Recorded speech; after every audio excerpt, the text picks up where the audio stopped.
നമ്മളിപ്പോൾ ഇത്ര നേരം നമ്മുടെ വർക്കൗട്ട്സിനെ കുറിച്ച് സംസാരിച്ചു. ജിമ്മിൽ വന്ന് ഹെൽത്ത്, ഫുഡ് ഇതെല്ലാം നമ്മൾ സംസാരിച്ചു. ഇപ്പോൾ പലരും അഡ്രസ്സ് ചെയ്യപ്പെടാത്ത ഒരു ഇഷ്യൂ എനിക്ക് തോന്നിയിട്ടുള്ളത്, പേഴ്സണലി എനിക്ക് തോന്നിയിട്ടുള്ള ഒരു കാര്യം എന്ന് പറഞ്ഞു കഴിഞ്ഞാൽ, ഈ ജിമ്മിൽ നമ്മൾ വരുന്ന സമയത്ത് പല ആളുകളാണ് വരുന്നത്. പല ബാക്ക്ഗ്രൗണ്ടിൽ നിന്ന് പല ആളുകളും ജിമ്മിൽ വരുന്നുണ്ട്. അപ്പോൾ അവിടെ ഒരു ഇഷ്യൂ ഞാൻ കണ്ടുവരുന്നത് ഒരു ഹൈജീനിക്കിൻ്റെ ഒരു പ്രശ്നമുണ്ട്. ഇപ്പോൾ കുറേ ആളുകൾ പ്രോപ്പറായിട്ട് ഇപ്പം നമ്മൾ ഉപയോഗിക്കുന്ന ടവൽസ് ഇപ്പം ചില ആളുകൾ ഡ്രസ്സിങ് ഇടുന്നുണ്ട്. വർഷങ്ങളായിട്ട് ഒരേ ഡ്രസ്സ് ഇട്ട് വരുന്ന ആളുകൾ ഞാൻ കണ്ടിട്ടുണ്ട് ജിമ്മിൽ. അതെങ്ങനെയാണ് പോസിബിൾ എന്നുള്ളത് നമുക്ക് മനസ്സിലാവില്ല. ഡ്രസ്സ് കണ്ടാൽ തന്നെ നമുക്ക് മനസ്സിലാവും. അപ്പോൾ അതുപോലെ ജിമ്മിൽ വന്നു കഴിഞ്ഞാൽ തീർച്ചയായിട്ടും നമ്മൾ സ്വെറ്റാവും. അപ്പോൾ സ്വെറ്റാവുമ്പോൾ നമ്മൾ ഡിയോഡറൻറ്റ് യൂസ് ചെയ്യുക, അല്ലെങ്കിൽ ഫ്രഷ് ആയിട്ടുള്ള ടവൽസ് യൂസ് ചെയ്യുക, അല്ലെങ്കിൽ നല്ല നീറ്റ് ഇൻ ദ സെൻസ് കുറച്ചും കൂടി വൃത്തിയുള്ള ഡ്രസ്സ് ഇട്ട് ജിമ്മിന് വരിക എന്നുള്ള ഒരു കാര്യങ്ങളും അത് കുറേ സ്ഥലങ്ങളിൽ നമ്മൾ കാണുന്നില്ല. ഇപ്പോഴത്തെ കുറേ ആളുകൾ ചെയ്യുന്നുണ്ട്. പക്ഷെ പല ഏജ് ഗ്രൂപ്പിലും വെച്ച് നമ്മൾ കൺസിഡർ ചെയ്യുന്ന സമയത്ത് നമുക്ക് ഫീൽ ചെയ്തിട്ടുള്ള ഒരു കാര്യം എന്ന് പറഞ്ഞാൽ ചില ആളുകൾ, ഞാൻ ഏജ് ഗ്രൂപ്പ് എന്നല്ല പറയുന്നത്, ഇങ്ങനെ വരുന്നത് കാണുന്നുണ്ട്. ശരിക്കും ഇത് ഒരിക്കലും ജിമ്മിൻ്റെ ഓണേഴ്സോ അല്ലെങ്കിൽ അതിൻ്റെ അഡ്മിനിസ്ട്രേറ്റീവ് ടീമോ ഇങ്ങനെ ഒരു അവർക്കതൊരു അവരെ ഇൻഫോം ചെയ്യുന്നത് ഞാൻ കണ്ടിട്ടുമില്ല. അവർ ഡെയിലി വന്ന് വർക്കൗട്ട് ചെയ്ത് പോകുന്നുണ്ട്. പക്ഷെ മറ്റുള്ളവർക്ക് അതൊരു ഭയങ്കര ബുദ്ധിമുട്ടുണ്ടാക്കുന്ന കാര്യമാണ്. അത് ശരിക്കും ഈ ജിം ഓണേഴ്സ് അല്ലെങ്കിൽ അവരതിന് എന്തെങ്കിലും ഒരു ഇനിഷ്യേറ്റീവ് എടുക്കണ്ടേ? എല്ലാ ജിമ്മുകളിലും തീർച്ചയായിട്ടും എഴുതി വെച്ചിട്ടുണ്ട്, ഇങ്ങനെ വെയിറ്റ് റീറാക്ക് ചെയ്യുക. അപ്പം ചില ജിമ്മുകളിൽ എഴുതി വെച്ചിട്ടുണ്ട് നമ്മൾ എപ്പോഴും നമ്മൾ പേഴ്സണൽ ഹൈജീന് കീപ്പ് ചെയ്യുക. ഇപ്പോൾ ഈ സ്വെറ്റ് ചെയ്യുമ്പം ചിലപ്പോൾ സ്മെല്ലെല്ലാം വരുന്ന ഇതുണ്ട്. പക്ഷേ ഇത് ഞാൻ ഏറ്റവും കൂടുതൽ ഞാൻ യു എയിലായിരുന്നപ്പോൾ ഇത് ഫേസ് ചെയ്തൊരു സംഭവമാണ്. കാര്യം അവർക്ക് കൂടുതലും അവർ പറയാറുണ്ട് Indians smelling very bad because they are using spicy food പറഞ്ഞ് അവർ ഇത് കമൻറ്റ് പറയാറ്. അപ്പോൾ എനിക്ക് അങ്ങനത്തെ ഒരു ഇതുവരെയും ദൈവസാഹചര്യം കിട്ടിയിട്ടില്ല അങ്ങനെ സ്മെല്ല് ചെയ്യുന്നൊന്നും. പക്ഷേ എങ്കിലും മനുഷ്യരാണ്, സ്മെല്ല് ചെയ്യും. പക്ഷേ അത് നമ്മൾ പ്രോപ്പറായിട്ടുള്ള ഹൈജീൻ ഇപ്പോൾ എല്ലാവരും എനിക്ക് തോന്നുന്നു ഇപ്പം നമ്മളെ ഇപ്പം നല്ല മാറ്റമുണ്ട്. കാര്യം എല്ലാവരും എനിക്ക് തോന്നുന്നു ഷവർ ചെയ്യുന്നുണ്ട്. ഷവർ ചെയ്തിട്ട് ജസ്റ്റ് ഡിയോഡറൻറ്റോ അല്ലെങ്കിൽ പ്രോപ്പർ പെർഫ്യൂംസ് എല്ലാം യൂസ് ചെയ്ത് കഴിഞ്ഞാൽ ആ ഒരു പ്രശ്നം വരുന്നില്ല. ഞാനിതൊരു ഫാക്ട് എന്ന് ഒരു അത് സെൽഫായിട്ട് ശ്രദ്ധിക്കേണ്ട ഒരു കാര്യം കൂടിയാണ്. പക്ഷേ നമുക്കിപ്പോൾ കംപ്ലൈൻറ്റ് പറയാം. നമ്മൾ ഓണറിൻ്റെ അടുത്ത് പോയി കംപ്ലൈൻറ്റ്, ആൾക്കൊരു ലിമിറ്റേഷൻ ഉണ്ട്, പുള്ളിക്ക് ഇൻകം കിട്ടുന്നതാണ്. അപ്പം പുള്ളി ആ ഒരു നമുക്കൊരു ലിമിറ്റേഷൻസ് ഉണ്ട് ഒരാൾക്ക് പറയാൻ. പക്ഷേ പേഴ്സണലി എല്ലാവരും അത് ഒന്ന് ശ്രദ്ധിച്ച് ജിമ്മിൽ വരുന്നെങ്കിൽ അത് ഡ്രസ്സായാലും ഡ്രസ്സ് അവർ ചിലപ്പം ഒരേ ഡ്രസ്സ് തന്നെ എടുത്ത് ചിലപ്പോൾ എന്നും വാഷ് ചെയ്ത് എന്നും വാഷ് ചെയ്ത് കഴിഞ്ഞാലും അത് കുറെ കാലം കഴിയുമ്പോൾ അവസ്ഥ നമുക്ക് ചെയ്യാൻ പറ്റില്ല. ഇത് എല്ലാവരും ഇങ്ങനെയാണെന്നല്ല ഞാൻ പറയുന്നത്. വളരെ ചെറിയൊരു പേഴ്സൻറ്റേജ് ആളുകളേ ഉള്ളൂ. പക്ഷേ ഈ ചെറിയൊരു പേഴ്സൻറ്റേജ് ആളുകൾ ഉള്ള സമയത്ത് നമുക്ക് വർക്കൗട്ട് ചെയ്യുമ്പോൾ അതൊരു കംഫർട്ടബിൾ അല്ലാത്ത രീതിയിലേക്ക് നമ്മൾ പോകുന്ന ഒരു സാഹചര്യം ഉണ്ട്. ഇപ്പോൾ നമുക്കറിയാം, നമ്മളിപ്പോൾ ഭയങ്കരമായിട്ട് വർക്കൗട്ട് ചെയ്യുന്ന സമയത്ത് ഭയങ്കര സ്മെല്ല് വന്നു കഴിഞ്ഞാൽ തീർച്ചയായിട്ടും ഫോക്കസ് മാറി കിട്ടും. പക്ഷേ അതാ ഞാൻ പറയുന്ന കാര്യം, അങ്ങനെ എന്തെങ്കിലും ഉണ്ടെങ്കിൽ ഉടൻ അടുത്തുള്ള ട്രെയിനറിനെയോ അല്ലെങ്കിൽ ഇൻഫോം ചെയ്യുക. അല്ലെങ്കിൽ നല്ല രീതിക്ക് ആ കസ്റ്റമറിൻ്റെ അടുത്ത് പറഞ്ഞ് അവർ ഇത് ചെയ്യും. നമ്മൾ ഡയറക്റ്റ്ലി പോയി അതൊരു വഴക്കായി അല്ലെങ്കിൽ ജിമ്മുകളിൽ കാണില്ലേ അങ്ങോട്ടും ഇങ്ങോട്ടും അടികൾ, അതിൻ്റെ ആവശ്യമില്ല. കാര്യം നമ്മൾ പിന്നെ അതുപോലെ തന്നെ ഇപ്പോൾ നമ്മൾ പനിയുള്ള സമയങ്ങൾ അല്ലെങ്കിൽ റണ്ണിങ് ന്യൂസ്, അതായത് കോൾഡ് ഉള്ള സമയങ്ങളൊക്കെ അവർക്ക് ചില ആളുകളെ സംബന്ധിച്ചിടത്തോളം വന്ന് വർക്കൗട്ട് ചെയ്തതും മസ്റ്റായിട്ടും ചെയ്യണം എന്നുള്ളതാണ്. ശരിക്കും നമ്മൾ ഇങ്ങനത്തെ സാഹചര്യത്തിൽ നമ്മുടെ ബോഡിക്ക് റെസ്റ്റ് ആണ് കൊടുക്കേണ്ടത്. ഇൻഫെക്റ്റഡ് ആണ് ബോഡി. അതെ. അപ്പോൾ ഈ സമയങ്ങളിൽ വന്ന് വർക്കൗട്ട് ചെയ്ത് മറ്റുള്ളവർക്ക് ബുദ്ധിമുട്ടുണ്ടാവും. പിന്നെ മുഖത്ത് നോക്കി ചുമക്കുക, സ്നീസിങ്, ഇതൊക്കെ വരുമ്പോൾ അവർക്കൊരു ഡിസ്റ്റർബൻസ്. ഇതെല്ലാം റിട്ടേൺ ആണ്, എല്ലാം റൂൾസ് ആൻഡ് റെഗുലേഷൻസിൽ റിട്ടേൺ ആണ്. ബട്ട് സ്റ്റിൽ അത് ഫോളോ ചെയ്യുന്നില്ല എന്നുള്ളതാണ്. മാസ്കോ എന്തെങ്കിലും എല്ലാം ഉപയോഗിക്കുക. എന്നിട്ട് പബ്ലിക്കാന്ന് വെച്ചാൽ ആൾക്കൂട്ടത്തിൽ നിന്ന് ഒന്ന് ഒഴിഞ്ഞു മാറി നിന്ന് ചെയ്യുക. അങ്ങനെ ബാക്കിയുള്ളവർക്കൊരു ബുദ്ധിമുട്ടുണ്ടാക്കാൻ ചെയ്യുക. അത് അവർ തന്നെ വിചാരിക്കേണ്ട കാര്യങ്ങളാണ്. അതുപോലെ ഞാൻ കണ്ടിട്ടുള്ള വേറൊരു കാര്യമാണ്, ഇപ്പോൾ പലരും ഇപ്പോൾ ഈവനിങ് സെഷനിലാണ് കൂടുതൽ നമ്മൾ കാണുന്നത്. ഇപ്പോൾ ലിക്കർ കഴിച്ച് വരുന്നവരുണ്ട്, ഡ്രഗ്സ് ഉപയോഗിച്ച് വരുന്നവരുണ്ട്, ഹാൻഡ്സ് വെച്ച് വർക്കൗട്ട് ചെയ്യുന്നവരെ ഞാൻ കണ്ടിട്ടുണ്ട്. അപ്പോൾ ഇങ്ങനെ കഴിക്കുന്ന സമയത്ത് നമ്മൾ തീർച്ചയായിട്ടും നമ്മൾ സ്വെറ്റ് ചെയ്യുമ്പോഴും നമ്മുടെ അടുത്ത് വന്ന് വർക്കൗട്ട് ചെയ്യുമ്പോഴൊക്കെ നമുക്ക് ഇതിൻ്റെ സ്മെല്ല് കിട്ടും. അപ്പോൾ ഒബ്വിയസ്ലി നമ്മളൊരു അൺകംഫർട്ടബിൾ ആവും നമ്മളെ സംബന്ധിച്ച്. അപ്പോൾ ഈ ലിക്കറൊക്കെ കഴിച്ച് ഒന്നാമത് ഇതൊന്നും ഹെൽത്തി വേ അല്ല. ഇതൊക്കെ കഴിച്ച് വന്ന് വർക്കൗട്ട് ചെയ്യുക എന്ന് പറഞ്ഞു കഴിഞ്ഞാൽ ഭയങ്കര അപകടം പിടിച്ച ഒരു കാര്യം കൂടിയാണ്. പക്ഷേ എങ്കിലും അത് അതിൻ്റെ ഒരു ഡേഞ്ചറായിട്ടുള്ള ഡേഞ്ചറസ് സൈഡ് മനസ്സിലാക്കാതെ വർക്കൗട്ട് ചെയ്യുന്നവരുണ്ട്. അതൊക്കെ മറ്റുള്ളവർക്ക് ശരിക്കും നല്ല രീതിയിൽ ഇപ്പം എൻ്റെ ഒരു ഒബ്സർവേഷനിൽ നിന്ന് ഞാൻ എടുത്തിട്ടുള്ള കാര്യമാണ് ഇതിൻ്റെ അർത്ഥം ഇങ്ങനെയാണ് എല്ലാവരും വർക്കൗട്ട് ചെയ്യണമെന്നല്ല, എല്ലാവരും ഇങ്ങനെയാണെന്നല്ല. പക്ഷെ ചെറിയൊരു പെർസെൻറ്റേജ് ആളുകൾ ഇത് വളരെ കെയർലെസ് ആയിട്ട് ജിമ്മിൽ വന്ന് ഇങ്ങനെ ഫോളോ ചെയ്യുന്നുണ്ട്. അപ്പോൾ അത് ആക്ച്വലി അഗെയിൻ മിജോ ഞാൻ പറയുന്നതെന്ന് വെച്ചാൽ ജിമ്മിൻ്റെ മാനേജ്മെൻറ്റ് അത് സ്ട്രിക്റ്റായിട്ട് ഒരു ആക്ഷൻ എടുക്കേണ്ടതാണ്. കാര്യം ഇങ്ങനെയുള്ള ആൾക്കാർക്ക് വാൺ ചെയ്യും, അല്ലെങ്കിൽ വൺസ് വാർണിംഗ് ട്വൈസ് വാർണിംഗ് കേട്ടില്ലെങ്കിൽ അവർക്ക് അതിനായിട്ടുള്ള മെമ്പർഷിപ്പ് ക്യാൻസലേഷൻ അത് പറയുക. അല്ലെങ്കിൽ പിന്നെ അതേപോലെ മാത്രമല്ല, നമ്മൾ ഈ ലിക്കർ പോലത്തെ കാര്യങ്ങൾ യൂസ് ചെയ്ത് കഴിഞ്ഞാൽ നമ്മളെ ബോഡി ഓൾറെഡി ഡീഹൈഡ്രേഷൻ ഉള്ള ഒരു സ്റ്റേജിലോട്ട് പോകും. മാത്രമല്ല നമ്മൾ അത് കഴിഞ്ഞിട്ട് വെയിറ്റ് എല്ലാം വലിച്ചു വാരി ലിഫ്റ്റ് ചെയ്യുക, നമുക്ക് തന്നെ നമുക്കൊരു സ്വയബോധം കാണുന്നില്ല നമ്മൾ എന്താണ് ചെയ്യുന്നത്. നമുക്ക് വേറൊരു ലോകത്ത് നിന്ന് വർക്കൗട്ട് ചെയ്യും പോലെ തോന്നും. അപ്പോൾ നമുക്ക് ഇഞ്ചുറി എല്ലാം ആവാൻ ചാൻസ് കൂടുതലാണ്, ബാക്കിയുള്ളവർക്ക് ബുദ്ധിമുട്ടും ആവും. അപ്പോൾ അതുകൊണ്ട് ഇപ്പം അതിൽ നമ്മൾ കണ്ടുവരുന്ന വേറൊരു പ്രവണതയുണ്ട്. ഇപ്പോൾ ഒരു 2-3 പേര് ഒരുമിച്ച് വർക്കൗട്ട് ചെയ്യും. അപ്പോൾ അവർ വർക്കൗട്ട് ചെയ്യുന്ന സമയത്ത് അത് കൂടുതൽ ഞാൻ കണ്ടിരിക്കുന്നത് ടീനേജേഴ്സിലാണ്. അപ്പോൾ ഇവർ വർത്താനം ഒരു മെഷീൻ ഇവർ യൂസ് ചെയ്യുന്ന സമയത്ത് ഇവരിത് ഒരുപാട് സമയം എടുത്തിട്ടാണ് ഈ ഒരു മെഷീൻ, അതിൻ്റെ കൂടെ ഇവർ സംസാരിക്കുന്നുണ്ടാവും, കളി ചിരി അങ്ങ്. പക്ഷേ അപ്പുറത്തുള്ള ആളുകൾ ഈ മെഷീൻ വേണ്ടി വെയിറ്റ് ചെയ്യാണ്. അപ്പോൾ ഇങ്ങനത്തെ കുറേ ലൂസ് സ്റ്റോക്സ് അല്ലെങ്കിൽ മറ്റുള്ളവരെ കൺസിഡർ ചെയ്യാത്ത രീതിയിൽ വർക്കൗട്ട്സ് ചെയ്യുന്നവർ, ഇപ്പോൾ ഈവൻ നേരത്തെ നമ്മൾ പറഞ്ഞു വെയിറ്റ് എല്ലാം എടുത്ത് അവിടെ തന്നെ ഇട്ടിട്ട് പോകുന്ന ഒരു ഡിസിപ്ലിൻ അല്ലാത്ത രീതിയിൽ വർക്കൗട്ട് ചെയ്യുന്നവർ. അപ്പോൾ ഇത് ഭയങ്കരമായിട്ട് കൂടുതൽ നമ്മൾ കാണുന്നുണ്ട്. ഇപ്പോൾ ഈ ലൂസ് സ്റ്റോക്സ് ഒക്കെ ഒരുപാട് കാണുന്നുണ്ട്. ഇത് മാനേജ്മെൻറ്റ് തന്നെയാണ് അതിനൊരു ആക്ഷൻ എടുക്കേണ്ടത്. മാനേജ്മെന്റിന്റെ ഡിസ്ക്രിപ്ഷനിൽ വരുന്ന അത് കാര്യമാണ്. നമ്മൾ പോയി ഇൻഫോം ചെയ്യാം, അതോറിറ്റിയിൽ നമ്മൾ പറയാം, ഓണറിൻ്റെ അടുത്തോ അല്ലെങ്കിൽ ഹെഡ് ട്രെയിനേഴ്സ് ഉണ്ട്, ഇപ്പോൾ മാനേജേഴ്സ് ഉണ്ട് ജിമ്മുകളിൽ. അപ്പോൾ അവിടെയൊക്കെ നമ്മൾ ഇൻഫോം ചെയ്യാം, എനിക്കിങ്ങനെ ഒരു ഇതുണ്ടായി, ഒരു ബുദ്ധിമുട്ടുണ്ടായി. തീർച്ചയായിട്ടും എല്ലാ ജിമ്മും അതിനായിട്ടൊരു ആക്ഷൻ എടുക്കും. പിന്നെ അതൊക്കെ ചെയ്യുന്നുണ്ട്. ഇപ്പോൾ കൂടുതലും ഒരുപാട് ആളുകൾ ഈ ജിമ്മിലേക്ക് വരാൻ തുടങ്ങിയ സമയത്ത് ഇപ്പോൾ അതിനൊക്കെ കുറിച്ച് അവയർനെസ് വന്നു തുടങ്ങിയിട്ടുണ്ട്. പിന്നെ അതുപോലെ വേറൊരു ഇഷ്യൂ ആണ്, നമ്മൾ ജിമ്മിൽ ഈ റിലേഷൻഷിപ്പ് ഇത് എല്ലായിടത്തും നടക്കുന്ന കാര്യമാണ്. ഇപ്പോൾ യൂണിസെക്സ് ആണ് എല്ലാ ജിമ്മുകളും. ഇപ്പോൾ യൂണിസെക്സ് ആയതുകൊണ്ട് തന്നെ കുറേ ഇഷ്യൂസ് അതുമായി ബന്ധപ്പെടുത്തിയിട്ടുണ്ട്. ഇത് ഈ ട്രെയിനർ കസ്റ്റമർ തമ്മിലുള്ള റിലേഷൻഷിപ്പിൽ പ്രശ്നങ്ങൾ വരുന്നു. അതുപോലെ സ്ത്രീകളെ ഇപ്പോൾ ട്രെയിൻ ചെയ്യിക്കുന്ന സമയത്ത് വരുന്ന കുറേ ഇഷ്യൂസുകളൊക്കെ, അപ്രോപ്രിയേറ്റ് ടച്ചിങ്സ് എല്ലാം. ഇതൊക്കെ ഈ അപ്രോപ്രിയേറ്റ് ടച്ചിങ്സ് ഓഫ് കോഴ്സ്, പിന്നെ അതുപോലെ തന്നെ കസ്റ്റമേഴ്സിൻ്റെ വർക്കൗട്ട് വരുന്നവരിൽ തന്നെ അങ്ങോട്ടും ഇങ്ങോട്ടുള്ള അവരുടെ റിലേഷൻഷിപ്പിലൊക്കെ പോകുന്നതുണ്ട്. അറ്റ് ദ സെയിം ടൈം ഈ പറയുന്ന അപ്രോപ്രിയേറ്റ് ടച്ചിങ്സും കാര്യങ്ങളൊക്കെ വരുന്നുണ്ട്.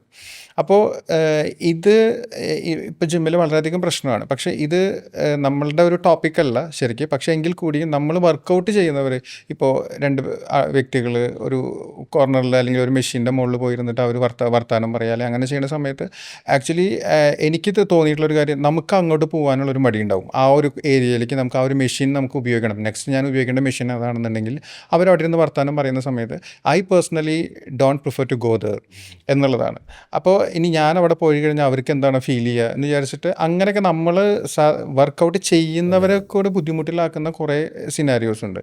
അപ്പോൾ ഇതൊക്കെ നമ്മൾ ഈ പറഞ്ഞ പോലെ ഇതെല്ലാം അവരുടെ കയ്യിലാണ്, ഓണേഴ്സിൻ്റെ കയ്യിലാണ്. പക്ഷെ ഓണേഴ്സ് ഇതൊന്ന് കൺസിഡർ ചെയ്യാൻ കൂടിയാണ് ഞാനിത് പറയുന്നത്. എനിക്ക് തോന്നുന്നു ഇപ്പോൾ റിലേഷൻ നമുക്കൊന്നും ചെയ്യാൻ പറ്റില്ല. കാര്യം അവർ ജിമ്മിൽ പുൾ ഔട്ട് പുറത്ത് അവരത് വച്ചേക്കുക, അത് ഒബ്വിയസ്ലി നിങ്ങൾക്ക് ജിമ്മിൽ അത് കംപ്ലയിൻറ്റ് അവർ മാത്രമല്ല, അവർ വന്ന് മെഷീൻസിലിരിക്കുമ്പോൾ നമുക്ക് ചോദിക്കാം, എക്സ്ക്യൂസ് മീ നമ്മൾ മെഷീൻ യൂസ് ചെയ്യുന്നുണ്ടോ, അല്ലെ നമുക്ക് യൂസ് ചെയ്യണം, അപ്പം അങ്ങ് മാറി തരാറുണ്ട് അങ്ങനെ. പിന്നെ അപ്രോപ്രിയേറ്റ് ടച്ചിങ്ങിൻ്റെ കാര്യം, നമ്മളെപ്പോഴും ഒരാൾ ഇപ്പം ട്രെയിനർ തന്നെയാണ് ഉദ്ദേശിച്ചെങ്കിൽ ട്രെയിനർ എപ്പോഴും പെർമിഷൻ ചോദിക്കുക. കാരണം ഞാൻ സ്ട്രെച്ചിങ് ചെയ്യുന്നു, ഞാൻ ഇപ്പോൾ സ്ട്രെച്ചിങ് ചെയ്യുമ്പോൾ ടച്ച് ഇങ്ങനെ ചെയ്യുന്നത്, പക്ഷേ അത് വളരെ പ്രൊഫഷണൽ വേയിൽ ചെയ്യുക.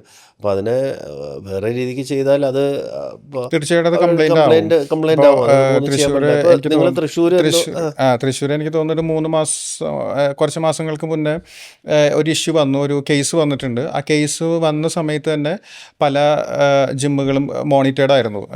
ഈ കേസ് വന്ന സമയത്ത് ജിമ്മുകളിലെ ട്രെയിനേഴ്സും ജിമ്മുകൾ മോണിറ്റേർഡ് ആയിരുന്നു, ജിമ്മുകളിൽ ഇങ്ങനത്തെ ഒരു ഇഷ്യൂ നടക്കുന്നുണ്ടെന്ന് പറഞ്ഞിട്ട്. അപ്പോൾ അതിലുണ്ടായിട്ടുള്ള ഇഷ്യൂ വേറെയാണ്, അത് വേറൊരു ഡിഫറെൻറ്റ് ഇഷ്യൂ ആണ്. ഓഫ് കോഴ്സ് അതിനകത്തൊരു പീഡനമായിട്ടുള്ള ഒരു ഇഷ്യൂ ആണ് വന്നിരിക്കുന്നത്. പക്ഷേ അതിനകത്തൊരു ക്യാഷ് ട്രാൻസാക്ഷൻ നടന്നിട്ടും കാര്യങ്ങളൊക്കെ ഉണ്ട്. അപ്പോൾ ഈ ക്യാഷ് ട്രാൻസാക്ഷൻ നടക്കുന്ന സമയത്താണ് ഇതൊരു ഇഷ്യൂ ആയത്. അതുവരെ ഇതൊരു ഇഷ്യൂ ആയിരുന്നില്ല ആക്ച്വലി.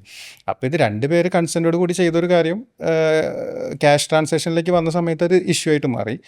അപ്പോൾ അതിൽ പക്ഷേ ഒരാൾ അറസ്റ്റ് ചെയ്യപ്പെട്ടു, ആളുടെ ലൈഫും പോയി കിട്ടി. അപ്പോൾ നമ്മൾ ഇതിപ്പോൾ അല്ലാത്ത രീതിയിലും ഉണ്ട്. ഇവരെ അങ്ങനത്തെ രീതിയിൽ എന്താ പറയുക, നമ്മൾ നേരത്തെ പറഞ്ഞ പോലെ സ്ത്രീകളെ ബുദ്ധിമുട്ടിലാക്കി ചെയ്യുന്ന കേസസും ഉണ്ട് ഇതിനകത്ത്. അപ്പോൾ ഇത് പക്ഷെ എല്ലായിടത്തും നടക്കുന്നുണ്ട്, എല്ലാ മേഖലയിലും നടക്കുന്നുണ്ട്. പക്ഷേ പേഴ്സണലി ഇൻഡിവിജ്വൽസിൻ്റെ ചോയ്സാണ്. പക്ഷേ ഇവിടെ ഞാനിത് അഡ്രസ്സ് ചെയ്തതിൻ്റെ റീസൺ എന്ന് വെച്ച് കഴിഞ്ഞാൽ, നമ്മൾ ജിമ്മിൽ വർക്കൗട്ട് ചെയ്യാൻ വരുന്നവർക്ക് ബുദ്ധിമുട്ടുണ്ടാക്കാത്ത രീതിയിൽ ഈ റിലേഷൻഷിപ്സ് കൊണ്ടുപോയാലും ബെറ്ററാണ്. അല്ലെങ്കിൽ ഇങ്ങനെയുള്ള ഇപ്പം നമ്മൾ നേരത്തെ പറഞ്ഞ ഹൈജീൻ എൻ്റെ കേസിലാണെങ്കിലും ലൂസ് ടോക്സിൻ്റെ കേസിലാണെന്നുണ്ടെങ്കിലും ഇങ്ങനെയുള്ള കാര്യങ്ങളിലൊക്കെ മറ്റുള്ളവർക്ക് ബുദ്ധിമുട്ടുണ്ടാക്കാത്ത രീതിയിൽ. ഇപ്പോൾ ഞാൻ ജിമ്മിൽ വർക്കൗട്ട് ചെയ്യുന്ന സമയത്ത് എല്ലാവരും പൈസ കൊടുത്തിട്ടാണ് വരുന്നത്. എല്ലാവരും നമ്മൾ കൺസിഡർ ചെയ്യണം.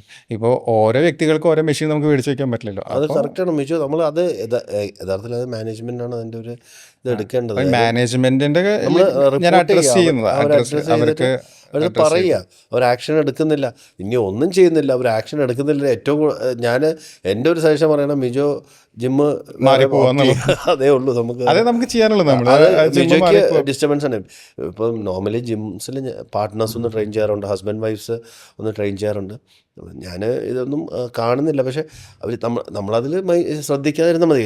നമുക്ക് ഫോക്കസ് ട്രെയിനിങ് ആണ്. അപ്പോൾ നമ്മൾ അത് അല്ലെങ്കിൽ നമ്മൾ അങ്ങനെ എന്തെങ്കിലും ഉണ്ടെങ്കിൽ റിപ്പോർട്ട് ചെയ്യുക, ഇൻഫോം ചെയ്യുക. അല്ലെങ്കിൽ ഇപ്പം എല്ലാ ജിമ്മുകളിലും CCTVs ക്യാമറാസ് എല്ലാം ഉണ്ട്. CCTVs ഉണ്ട്. ഞാൻ പറയുന്നത് ഇത് നടക്കുന്നത് ഒരിക്കലും ജിമ്മുകളിലല്ല. ഇപ്പോൾ ഈ പറഞ്ഞ നമ്മൾ ഇങ്ങനത്തെ കേസുകൾ നടക്കുന്നത് ഔട്ട്സൈഡ് ജിമ്മാണ്. ഔട്ട്സൈഡ് ജിമ്മിൽ നടക്കുമ്പോൾ ഇത് നമ്മൾ സംസാരിക്കുമ്പോൾ ഇത് രണ്ടുപേരും കൺസെൻറ്റോട് കൂടി നടക്കുന്ന ഒരു കാര്യമാണ്. നമുക്കതിലൊന്നും അത് നമ്മുടെ മേഖലയല്ല. പക്ഷെ പ്രശ്നത്തിലേക്ക് വരുമ്പോൾ ഒരാൾ മാത്രം അഡ്രസ്സ് ചെയ്യപ്പെടുന്നു എന്നുള്ളതാണ് അതിൻ്റെ ഒരു ഇഷ്യൂ. വളരെ ശ്രദ്ധിക്കുക. ഇനി ജിമ്മിൻ്റെ ഉള്ളിൽ തന്നെ ഈവൻ CCTV ഇല്ലാത്ത സ്ഥലങ്ങളാണെങ്കിൽ ജിമ്മിൻ്റെ ഉള്ളിൽ തന്നെ ഈ പറയുന്ന അപ്രോപ്രിയേറ്റ് ടച്ചിങ്സ് അല്ലെങ്കിൽ അങ്ങനെ ഒരു അബ്യൂസിങ് നടക്കുന്നുണ്ട്. ആ രീതിയിൽ നടക്കുന്നുണ്ട്. സ്ത്രീകൾക്ക് ഫേസ് ചെയ്യുന്ന കംപ്ലൈന്റ് ചെയ്യാം. കാര്യം ഇപ്പം പോലീസായാലും അല്ലെങ്കിൽ മാനേജ്മെന്റ് എടുക്കുന്നില്ലെങ്കിൽ നെക്സ്റ്റ് അവർക്ക് പോലീസിൽ റിപ്പോർട്ട് കൊടുക്കാം, കംപ്ലൈന്റ് ചെയ്യാം. പക്ഷേ എങ്കിലും നമ്മൾ ഒരു പ്രൊഫഷണൽ ഡയറക്ട്ലി ട്രെയിനറിന്റെ അടുത്ത് തന്നെ പറയാം, എനിക്ക് അൺഈസി വേ ഫീൽ ചെയ്യുന്നുണ്ട്. അത് പെർസ്പെക്റ്റീവ് ആണ്. ഇപ്പോൾ എല്ലാ സ്ത്രീകൾക്കും ചിലപ്പോൾ പറയാൻ പറ്റണം എന്നില്ല. അതാ ഞാൻ പറഞ്ഞത്. ഇപ്പൊ ചിലവര് ഇപ്പോഴത്തെ കുട്ടികൾ വളരെ ട്രെയിനേഴ്സ് ചേഞ്ച് ചെയ്യുക, അല്ലെങ്കിൽ മാനേജ്മെന്റിൽ റിപ്പോർട്ട് ചെയ്യുക ഇന്ന ആളെ മിസ്ബിഹേവ് ചെയ്തു എന്ന്. അതേ എൻ്റെ ഒരു ഇതിൽ അതേ ഒരു വഴി ഞാൻ കാണുന്നുള്ളൂ. അല്ല ഇതിപ്പോൾ നമ്മൾ ഇവിടെ ഇത് സംസാരിച്ചത് പറഞ്ഞാൽ ഇങ്ങനത്തെ ഒരു ഇതൊന്ന് അഡ്രസ്സ് ചെയ്യപ്പെടണം. അതായത് ജിമ്മുകളിൽ ഈ ഒരു ഇഷ്യൂസ് ഒരിക്കലും ഞാൻ എവിടെയും പറഞ്ഞു കേട്ടിട്ടില്ല. അപ്പോൾ ഇത് ജിം ഓണേഴ്സ് ഇതൊന്ന് കൺസിഡർ ചെയ്യാൻ വേണ്ടിയിട്ടാണ് ഞാനിപ്പോൾ ഈ ഇഷ്യൂസ് പറഞ്ഞത്. തീർച്ചയായിട്ടും അവർ കൺസിഡർ ചെയ്യും. ഇങ്ങനത്തെ എന്തെങ്കിലും മിസ്ബിഹേവ് ട്രെയിനേഴ്സിൻ്റെ സൈഡിൽ നിന്നുണ്ടെങ്കിൽ അവർ സീരിയസ് ആക്ഷൻസ് അതിലെടുക്കും. കാര്യം അത് അവരെ ബിസിനസ്സിനെ ബാധിക്കുന്ന ഒരു കാര്യമാണ്. ഇനി ഇതിൽ ഇപ്പോൾ നമ്മൾ ഇത്രയും സംസാരിച്ചു. നമുക്ക് ഇപ്പം ജിമ്മിലെ ഇഷ്യൂസും നമ്മൾ സംസാരിച്ചു കഴിഞ്ഞു. ശരിക്ക് അജിത് കുമാറിൻ്റെ ശരിക്ക് ഇപ്പം 25 വർഷം അല്ലെങ്കിൽ 26 വർഷത്തെ ഒരു എക്സ്പീരിയൻസ് ഉണ്ടല്ലോ ഇപ്പോൾ പേഴ്സണൽ ട്രെയിനിങ് ആയിട്ട്. അല്ലെങ്കിൽ ഇത് തന്നെയാണ് ഫോക്കസ് ആയിരുന്നത്, വേറെ പ്രൊഫഷനോ അല്ലെങ്കിൽ വേറെ കരിയറോ ഒന്നും ചൂസ് ചെയ്തിട്ടില്ല. കഴിഞ്ഞ 25-26 ഇയേഴ്സ് ആയിട്ട് കണ്ടിന്യൂസ് ഇത് തന്നെയാണ് ചെയ്തുകൊണ്ടിരിക്കുന്നത്. സോ ഒരു റൊട്ടീൻ എങ്ങനെയാണ് രാവിലെ തൊട്ട് വൈകുന്നേരം വരെ? സ്റ്റാർട്ടിങ് സ്റ്റേജ് തൊട്ടല്ല ഞാൻ പറയുന്നത്. എനിക്ക് എന്നാണോ ഫുള്ളി എഡ്യൂക്കേറ്റഡ് ആയ സമയത്ത് തൊട്ട് ഞാൻ എന്താണെന്ന് വെച്ച് കഴിഞ്ഞാൽ എൻ്റെ ഭക്ഷണ രീതിയാണെങ്കിലും വളരെ ശ്രദ്ധിച്ച് ഞാൻ എൻ്റെ ബോഡി അനുസരിച്ച് ഞാൻ കഴിക്കാറുള്ളൂ. ഈവൻ ഞാൻ കുറച്ച് അങ്ങോട്ടും ഇങ്ങോട്ടും കഴിച്ചാലും ഞാനത് കാലറീസ് ബേൺ ചെയ്യാൻ ശ്രമിക്കും. മീൻസ് ഞാൻ അത്രയും കാലറീസ് കൂടുതൽ ബേൺ ചെയ്യാൻ ശ്രമിക്കും. ഇപ്പം എനിക്കങ്ങ് ചീറ്റ് ഡേ എന്നുള്ള ഒരു ഡേ ഇല്ല. കാര്യം ഞാൻ എല്ലാ ഭക്ഷണവും അളവിൽ കഴിക്കുന്ന റൊട്ടീൻസ് എന്ന് പറയുമ്പോഴേ രാവിലെ എണീക്കുന്നു. ഞാൻ രാവിലെ 4-4:30 ആകുമ്പോൾ എണീക്കും. എണീറ്റ് ഞാൻ റെഡിയായി എനിക്കുള്ള ബ്ലാക്ക് കോഫി എന്തെങ്കിലും അങ്ങ് പ്രിപ്പയർ ചെയ്തിട്ട് ഞാനിപ്പം എനിക്ക് ക്ലയൻസ് ഉണ്ട്. അപ്പോൾ ഞാൻ രാവിലെ ജിമ്മിൽ പോകും. UAE-ലായിരുന്നപ്പോഴും അങ്ങനെ ആയിരുന്നു. രാവിലെ എനിക്ക് ക്ലയൻസ് ഉണ്ട്. അപ്പോൾ ഞാൻ രാവിലെ എണീറ്റ് ഞാനൊരു കോഫി കഴിക്കും. എന്നിട്ട് നേരെ ജിമ്മിൽ പോയി പിന്നെ ക്ലയൻസിനെ ഫോക്കസ് ചെയ്യുക. ക്ലയൻസ് കഴിഞ്ഞിട്ട് എനിക്ക് ഒരു 8 ഇയേഴ്സോളം ഞാൻ UAE-ൽ മൊത്തം 13 ഇയേഴ്സിൽ ഒരു 8 to 9 ഇയേഴ്സ് ഞാൻ റിയൽ എസ്റ്റേറ്റ് കമ്പനിയിലാണ് വർക്ക് ചെയ്തത്. റിയൽ എസ്റ്റേറ്റ് പ്രോപ്പർട്ടി കമ്പനി ആയിരുന്നു, ഡെവലപ്പേഴ്സ് ആയിരുന്നു നമ്മൾ. അവിടെ ഞാൻ വർക്ക് ചെയ്തിട്ടുണ്ട്.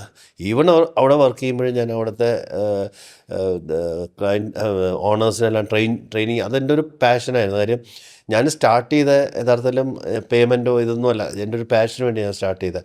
പിന്നെ അതൊരു ബിസിനസ്സായി, പിന്നെ അതൊരു ലൈഫ് സ്റ്റൈലായി, എൻ്റെ ഒരു ബ്രെഡ് ആൻഡ് ബട്ടറായി. അപ്പം ഞാനത് ഇപ്പോഴും കണ്ടിന്യൂ ചെയ്തുകൊണ്ട് പോകുന്നു. അപ്പം എൻ്റെ ഇതെന്ന് വെച്ച് കഴിഞ്ഞാൽ മോർണിംഗ് ഞാൻ എണീക്കും, പിന്നെ എൻ്റെ ഫുഡ് ഫോക്കസ് ചെയ്യും, അത് കഴിഞ്ഞ് എൻ്റെ ട്രെയിനിങ് കിട്ടുന്ന സമയം ട്രെയിൻ ചെയ്യും, പിന്നെ കുറച്ച് സ്ലീപ്പിന് ടൈം കൊടുക്കും.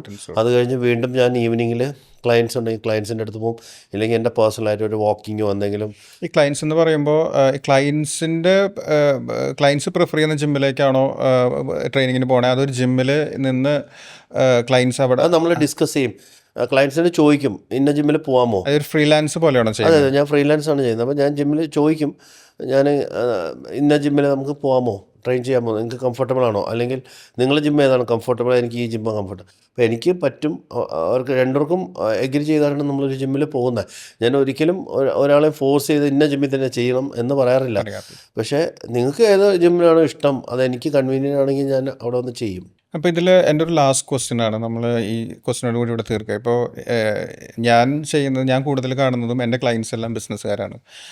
അപ്പോൾ എൻ്റെ ഒരു ചോദ്യം എന്താ വെച്ചാൽ, ഇപ്പം ഞാനൊരു ജിമ്മ് തുടങ്ങുകയാണെന്നുണ്ടെങ്കിൽ, ഇപ്പോൾ ഞാൻ മെഷീൻ കോസ്റ്റാണ് ഞാൻ പറയുന്നത്, ബാക്കി ഫിക്സഡ് ആൻഡ് ഓപ്പറേറ്റീവ് എക്സ്പെൻസസിൻ്റെ കാര്യം ഒന്നും ഞാൻ ചോദിക്കുന്നില്ല. ഇപ്പോൾ ഞാനൊരു പ്രീമിയം ഒരു ജിമ്മ് തുടങ്ങുകയാണെന്നുണ്ടെങ്കിൽ എനിക്ക് ടോട്ടൽ വരുന്ന മെഷീൻ്റെ കോസ്റ്റ് ഏകദേശം എത്ര വരും?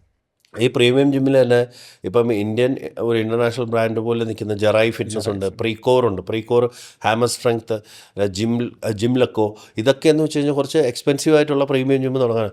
ഇപ്പോൾ ജിംലക്കോ സാധനമെല്ലാം വെച്ചാണെങ്കിൽ എനിക്ക് ഒരു 1 to 2 CR വരെ ആ ജിമ്മിന് വേണ്ടി ഇൻവെസ്റ്റ് ചെയ്യേണ്ടത്, മെഷീൻസിന് വേണ്ടി. പക്ഷേ ബേസിക്കായിട്ട് ജെറായി നല്ലൊരു മെഷീനാണ്. അപ്പം ജെറായി അങ്ങനത്തെ ആ മെഷീൻസാണ് ഒരു പ്രീമിയം ജിമ്മ് എനിക്ക് തോന്നുന്നു ഒരു 40 to 50. അതിൽ ഒരു മെഷീൻസ് നമുക്ക് ഡിപ്പെൻസ് എത്ര മെഷീൻസാണ്, എത്ര സ്ക്വയർ ഫീറ്റ്, അത് ഡിപ്പെൻസ് ചെയ്യും. ഇൻറ്റീരിയർ ലൈറ്റിംഗ് നിങ്ങൾ എന്താണ് ഉദ്ദേശിക്കുന്നത്, ഫ്ലോറിങ് എന്താണ് ഉദ്ദേശിക്കുന്നത്, എല്ലാം ഡിപ്പെൻഡ് ചെയ്യും. പക്ഷേ എങ്കിലും നമുക്ക് നല്ലൊരു ജിമ്മ്, ഇപ്പം മിജോയ്ക്ക് നല്ലൊരു ജിമ്മ് തുടങ്ങണം അങ്ങനെ ഉണ്ടെങ്കിൽ മിജോനൊരു 40-50 ലാഖിന് എനിക്ക് തോന്നുന്നു നല്ലൊരു ജിമ്മ്, ഒരു 4000 സ്ക്വയർ ഫീറ്റ് മെഷീൻ പ്ലസ് നമുക്ക് അത്യാവശ്യമുള്ള ട്രെഡ്മില്ലും അത്യാവശ്യമുള്ള 1-2 ക്രോസ് ട്രെയിനർ എല്ലാം വെച്ചിട്ട് നമുക്ക് ഈ കോസ്റ്റിൽ നല്ലൊരു മെഷീൻ പ്രീമിയം. അപ്പോൾ നമുക്കൊരു അപ്രോക്സിമേറ്റ് പറയുകയാണെങ്കിൽ 50 lakhs നമുക്കൊരു പ്രീമിയം ജിമ്മ് ഉണ്ടാക്കാൻ പറ്റും. പക്ഷേ എന്ന് വെച്ചാൽ അതിനും ഉണ്ടാക്കാം, പിന്നെ നമുക്ക് അതിന് ലിമിറ്റ് ഇല്ല. പിന്നെ ഒരു ബേസിക് ജിമ്മ് നമുക്ക് 20-25 വെച്ചും നമ്മളെ ബേസിക് ജിമ്മ് വെച്ചാൽ അതിനായിട്ടുള്ള ഇപ്പോൾ ഒരുപാട് പ്രൊവൈഡ് ചെയ്യുന്നുണ്ട് മെഷീൻസ്. പല ഫിറ്റ്നസ് കമ്പനീസ് ഒരുപാട് മെഷീൻസ് ഇറങ്ങുന്നുണ്ട്. അപ്പോൾ നമുക്ക് അഫോർഡബിൾ ആയിട്ടുള്ള മെഷീൻസ് ഏതാണോ, ഇപ്പോൾ നമുക്കൊരു ആവറേജ് റേഞ്ചിൽ ഒരു ജിമ്മ് തുടങ്ങുകയാണെങ്കിൽ നമുക്ക് ഈ പറഞ്ഞ 20-25 lakhs. എൻ്റെ ഒരു ഫ്രണ്ടുണ്ട് പാരിപ്പള്ളിയിൽ, മുരുകൻ എന്ന് പറഞ്ഞ സ്മാർട്ട് ജിമ്മ്. പുള്ളി ജിം ട്രെയിനറായിരുന്നു. ഞാൻ കൊല്ലത്ത് പുള്ളിയായിട്ട് ട്രെയിൻ ചെയ്യുമായിരുന്നു. അപ്പോൾ പുള്ളി തുടങ്ങിയത് എനിക്ക് തോന്നുന്നു 20-25 lakhs. അത്യാവശ്യം നല്ല മെഷീൻസാണ്. ഞാൻ വല്ലപ്പോഴും പോയി അവിടെ ട്രെയിൻ ചെയ്യാറുണ്ട്. അപ്പം നമുക്കതിലും ചെയ്യാൻ പറ്റും. നമ്മളെ നീഡ് അനുസരിച്ചാണ്, നമ്മളെ ബഡ്ജറ്റ് അനുസരിച്ച് നമുക്കൊരു ജിമ്മ് നല്ല ഏറ്റവും കൂടുതൽ നമ്മൾ clean and wellness and keep ചെയ്ത് കഴിഞ്ഞാൽ, ഒരു വൈബ് എന്ന് വെച്ചാൽ ഒരു ലൈറ്റിംഗ് എല്ലാം നല്ല പ്രോപ്പറായിട്ട് കൊടുത്തു കഴിഞ്ഞാൽ നമുക്ക് 25 to 30 നമുക്ക് ജിമ്മ് ചെയ്യാൻ പറ്റും. ഓക്കെ, ഡിപ്പെൻസ് എന്താണ് നമ്മളെ മെഷീൻസ്, എത്ര മെഷീൻസ് ഉദ്ദേശിക്കണം, ഇതൊക്കെ ഡിപ്പെൻഡ് ചെയ്യും. ഓക്കെ, അപ്പോൾ നമ്മളിതിൻ്റെ ഒരു ഫൈനൽ കൺക്ലൂഷനിലേക്ക് കിടക്കുകയാണെന്നുണ്ടെങ്കിൽ നമുക്ക് പറയാനുള്ളത് ഇത്രയേ ഉള്ളൂ: eat healthy and stay healthy. അതെ, അപ്പോൾ നമ്മുടെ ഫിസിക് അനുസരിച്ചിട്ട് നമുക്ക് നമ്മുടെ കാര്യങ്ങൾ എന്താണെന്ന് മനസ്സിലാക്കി അവെയർനെസ്, നമ്മുടെ ബോഡിയെക്കുറിച്ച് നമുക്ക് തന്നെ ഒരു അവെയർനെസ്, നമ്മുടെ ബോഡിയെ സ്നേഹിക്കുക, അങ്ങനെ നല്ല രീതിയിൽ വർക്കൗട്ട് ചെയ്യുക, നല്ല ഭക്ഷണം കഴിക്കുക. നമുക്ക്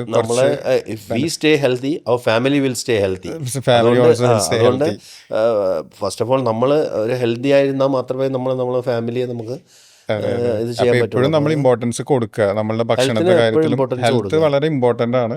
ഇല്ലാന്നുണ്ടെന്നുണ്ടെങ്കിൽ നമ്മളുടെ ഹോസ്പിറ്റലുകൾ ഇനിയും എണ്ണം കൂടും, അതെ ബില്ല് കൂടും. ബില്ലും കൂടും. അപ്പോൾ അതുകൊണ്ട് അവർ കാശുണ്ടാക്കും. അപ്പോൾ അതുകൊണ്ട് always stay healthy and eat healthy അതെ എന്നുള്ളതാണ്. നമ്മളെ നല്ല ട്രെയിൻ ചെയ്യുക. നമ്മൾ എപ്പോഴും നമ്മളെ സ്മാർട്ടായിട്ട് ട്രെയിൻ ചെയ്യുക. ട്രെയിൻ ചെയ്യും. മരിച്ച് കിടന്ന് ട്രെയിൻ ചെയ്യുക എന്ന് പണ്ട് പറയുമായിരുന്നു. നല്ല സ്മാർട്ട് വേയിൽ ട്രെയിൻ ചെയ്ത് കഴിഞ്ഞാൽ സ്മാർട്ട് വേയിൽ if you eat properly and all then we can keep this healthy body for until we can എന്ന് വെച്ചാൽ നമ്മൾ അതെ. എല്ലാവർക്കും ലാസ്റ്റ് ഒരു സ്റ്റേജ് വരും നമ്മൾ.